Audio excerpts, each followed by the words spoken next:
Hello, everyone.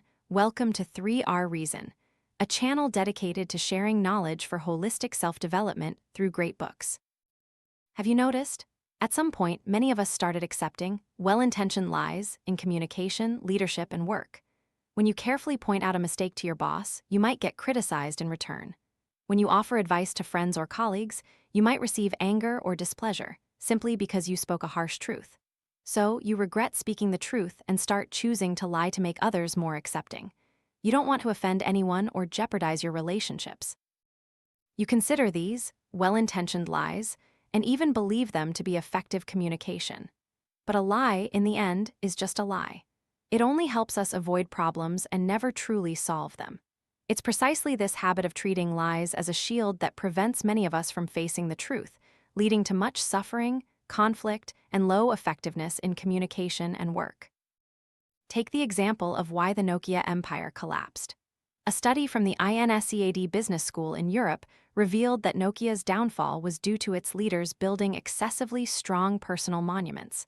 When this became ingrained in the company culture, subordinates simply applauded. Consequently, from leaders to employees, no one dared to face the truth.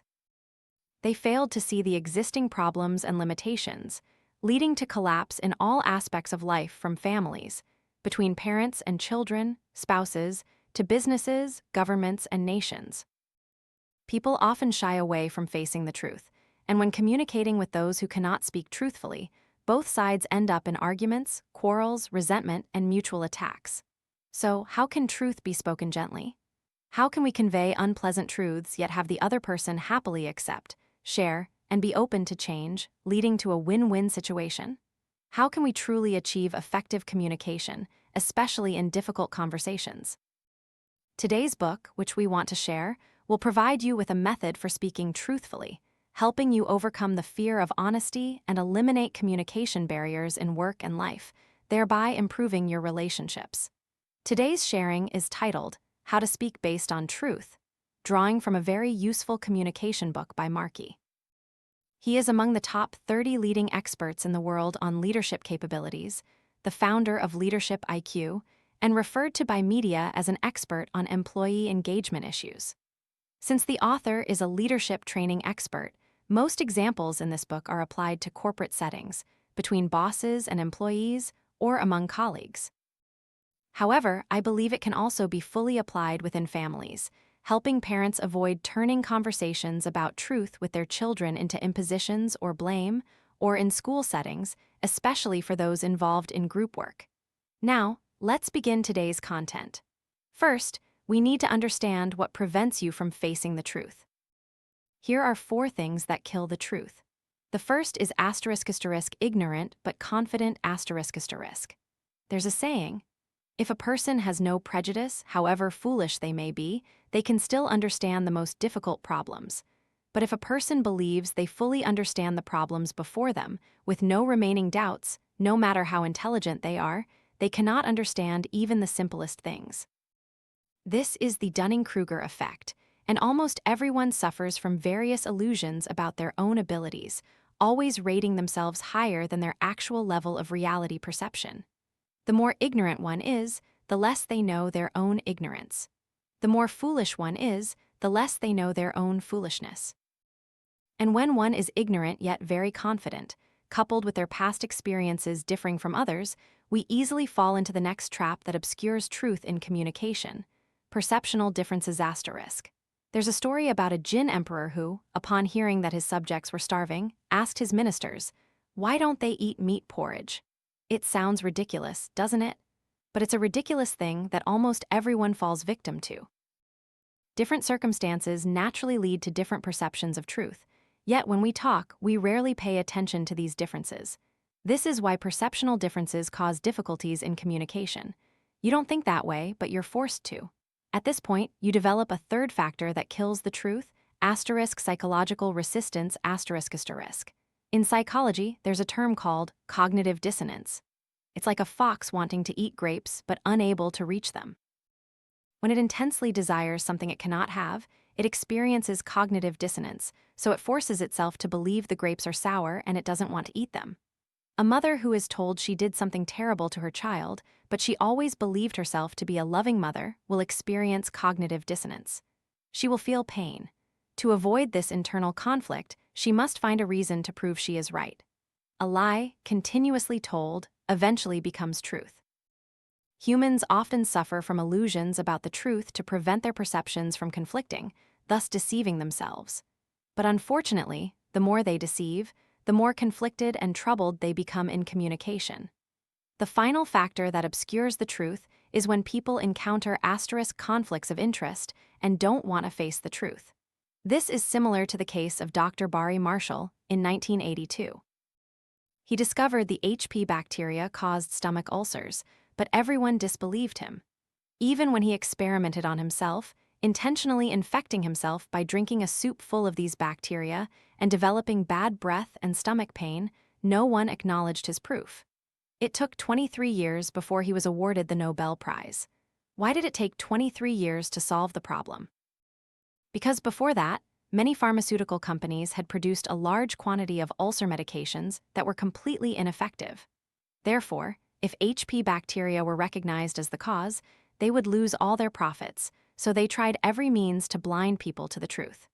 You'll find that most people, as soon as their interests feel slightly threatened, immediately protect themselves with insincere words. These are the 4 things that lead us away from the truth. By understanding these 4 causes, we can effectively communicate based on truth. *6 Principles for truthful communication. The first principle is that if you want others to accept your opinions, you must focus solely on the truth. The author introduces a model called **FIRE**, which stands for fact, interpretation, reaction, and effect. Imagine you've recently been working on a team project with a friend named Kendi, and for the past 2 days, she's been 10 minutes late. Kendi being 10 minutes late is a fact.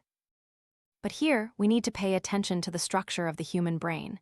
The human brain is like an interpreter.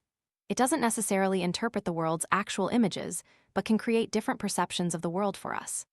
After perceiving a fact, the brain uses accumulated experience and knowledge to check these perceptions, thereby analyzing the meaning or purpose of that fact. So, when you see the fact that Kendi is 10 minutes late, you immediately assign meaning to it. If in the past you had some friction with Kendi or some dissatisfaction with her, this perception will influence how your brain interprets Kendi's lateness, easily leading to negative thoughts. Being 10 minutes late means Kendi is selfish, lazy, and doesn't care about other team members. Based on this interpretation, your reaction will be anger, and the result is that you no longer want to cooperate with Kendi. You might propose solutions based on your prejudice, perhaps asking Kendi to text you before every team meeting so she won't be late. However, these methods only frustrate Kendi and yield no lasting results. So, what should you do? The author advises us to use the FIRE model. Examine your words and thoughts. What is the fact? What is the interpretation, the reaction, and the effect? Categorize them into corresponding columns. When you look at it, you'll see what the real truth is, what you need to focus on. What is truth? Truth must be specific, fair, objective, free from emotional coloring, and timely. Timely here means not bringing up old stories, not letting old opinions about that person manipulate your current thoughts. The FIRE model is a filter. It separates the fact, F, from the other 3 elements, reminding us to focus on the truth from an unbiased perspective, thereby preventing the conversation from being affected by emotions. If your words focus on the truth, even if the outcome isn't as expected, you'll have no regrets in the future. The second tool to speak the truth, so that others happily accept it, is to think from the other person's perspective ***. In To Kill a Mockingbird ***, Atticus tells his daughter, "You never really understand a person until you consider things from his point of view until you climb into his skin and walk around in it." Thinking from someone else's perspective isn't about thinking emotionally. If they're sad, you don't need to be sad too. It also doesn't mean you have to forgive generously, without boundaries for their less-than-ideal behaviors. And you don't need to force others to think from your perspective. The author says that if just one party can put themselves in the other's shoes, the conversation will be effective. Thinking from another's perspective is also called empathy. It is precisely the cognitive activity of recognizing and understanding the other person's difficult feelings internally. The book includes an experiment. An addiction therapist asked alcoholics to take a test. After completion, the therapist told the participants, the amount of alcohol you consume is greater than 90% of others, so you need to continue addiction treatment. Naturally, the addicts didn't accept this result. They believed they hadn't drunk that much. At this point, the therapist had two ways to react. The first way, he said, "This experiment doesn't lie. Don't you know how much you drink?" The second way, "I know this result surprises you. I imagine this might not be what you expected." After only the second approach, the number of people who accepted addiction treatment significantly increased. Speaking like this is thinking from the other person's perspective. You see, putting yourself in someone else's shoes means understanding their emotions. You don't need to judge whether their feelings are right or wrong, nor do you need to say, "I support you," or "I oppose you." So, when you reveal the truth to someone, they might be hurt. You must be willing to empathize and use this phrase, "I can see that this result surprises you, but I imagine this might not be what you expected." This way, they might accept it. This is a very important phrase for showing empathy. In essence, the key to putting yourself in someone else's position is to overcome your own ego's impulsiveness. In The Godfather asterisk, there's a saying, "Don't hate your enemies." It clouds your judgment and makes you do stupid things. Therefore, empathy and communication is incredibly important. Next, before speaking the truth, asterisk set effective goals asterisk. If you want to speak the truth merely to get an apology, to make the other person realize their mistake, or to retaliate and make them feel bad for their actions, these are all ineffective goals, and most people mistakenly pursue these communication objectives. Pursuing arguments, revenge, or demanding apologies is just a way to vent your emotions. It doesn't contribute to progress or problem solving. So, how do you set effective goals? An effective communication goal must be rational. How do you think rationally? Look further ahead to a goal 6 months from now between you and the other person. Before expressing the truth, answer these 4 questions. In 6 months, if you speak up, 1. How do you hope your relationship with the other person will develop? 2. What changes do you hope will occur? 3. What do you hope to do? 4. What do you hope the other person will do? With this rational analysis, you will have a perspective and use appropriate language in the conversation. Another issue is that many people, when compelled to speak the truth, easily fall into a confrontational mindset. To engage in dialogue without causing confrontation, the author offers a 5-step tool using the *** ideas model ***. The first step, I, is *** invite ***. Invite the other party to participate in the conversation. You can say, "Would you be willing to talk with me about this issue?" The second step, D, is *** disarm ***. Disarm the other party's defensiveness. You can continue by saying, "I don't want to blame you for anything, I just want to discuss our perspectives on this matter." The third step, E, is **eliminate ***. Eliminate blame. Speaking the truth isn't about making the wrong person feel bad. It should focus on solutions, not just accusations. So you can say, "Even if you and I have different perspectives on this issue, we can still discuss it to find a better approach." The fourth step, A, is accept their rights. This way, you will make the other person feel secure and reinforce the purpose of inviting them to talk, which is not to criticize or attack. You can continue by saying, "Does that sound okay to you?" And the final step, S, is *** set a time limit. Give the other person some choices to make them feel safe. This will also help them perform well in the conversation. Without choices, people tend to become defensive. So you can ask, "Do you want to talk now or after lunch?" These 5 statements should be delivered within 30 seconds to open a dialogue, not a confrontation. In cases where the issue is truly serious and the other person says they don't want to talk, you can add a sentence like, "May I ask why you don't want to talk about this with me?"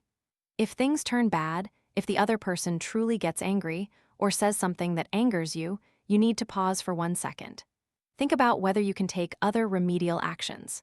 This 1-second pause is precisely to evoke empathy within you. At this moment, you can understand that the other person is only doing this to protect themselves, thereby avoiding impulsiveness and loss of emotional control. Next is a very important tool in this book, which I believe is new compared to other communication books, ** creating images with language ***. Take an example. When a boss tells an employee, "Your customer service is very poor," this expression sounds vague, unclear, and often makes the listener feel frustrated. What exactly is poor? Is the poor the boss refers to the same standard the employee perceives? During a conversation, one of the reasons conflicts arise is because both parties have different definitions and standards for the same issue. The book shares an effective tool called creating images with language. Simply put, you need to use concrete language to express abstract concepts, thereby creating an image in the other person's mind. When giving feedback or criticism about a truth, you need to rely on three elements: poor, good, excellent. You need to describe to the employee what poor service is, what good service is, and what excellent service is. Describing all three standards is like painting a comprehensive picture in the other person's mind, because your goal is not to expose weaknesses, but to help that person improve in the future.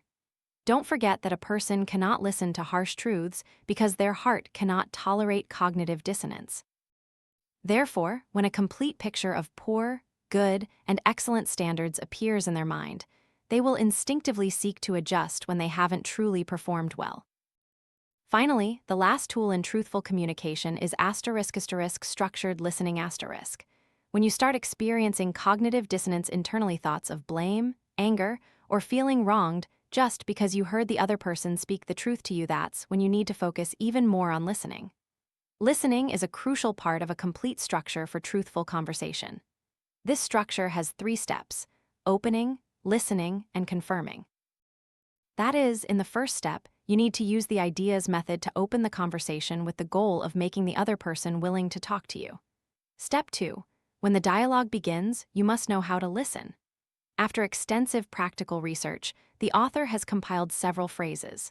Whenever these phrases appear, you will see that they are signs that the other person is not listening, or if you have these thoughts, it means you are not truly listening to others. These phrases are: don't complain, complaining is useless. Accept the reality, life is always unfair, there will be good luck. Don't worry, you'll definitely get through it. Yes, but listening simply means being silent, lending your ears, and focusing your mind on the other person. However, many people cannot do this. Another small but very important tip is that during negotiations, ask the other party for permission to take notes. Note-taking is to draw the fire model on paper to deduce where the truth lies in the other person's words. After doing this, you will find yourself truly listening, focusing on the truth without blaming or accusing the other party. Furthermore, the author emphasizes that you need to soften the issue. That is, don't turn a 5-minute conversation into 50 minutes, or when you offer your opinion, but the other person doesn't say a word, or your part takes up more than 60% of the conversation time. These signs indicate that you are being too strict and overly aggressive, and you will not achieve the desired results. And finally, the third step in the structured listening process is confirming. Confirm the truth with the other party after both sides have clarified, thereby finding a win-win solution. So, these are a series of tools that help us learn how to communicate transparently and speak with truth, instead of speaking with emotions, judgment, or threats. Talking is a human instinct, but how to talk always requires us to learn. In the past, due to a lack of understanding of communication, we may have hurt others and ourselves, increasing conflicts in our relationships. This book provides practical methods that help us overcome communication barriers, foster harmony among people, and achieve consensus. However, we must remember that nothing is a one-time effort that leads to eternal ease. Just like self-improvement, learning how to talk is a lifelong lesson for us.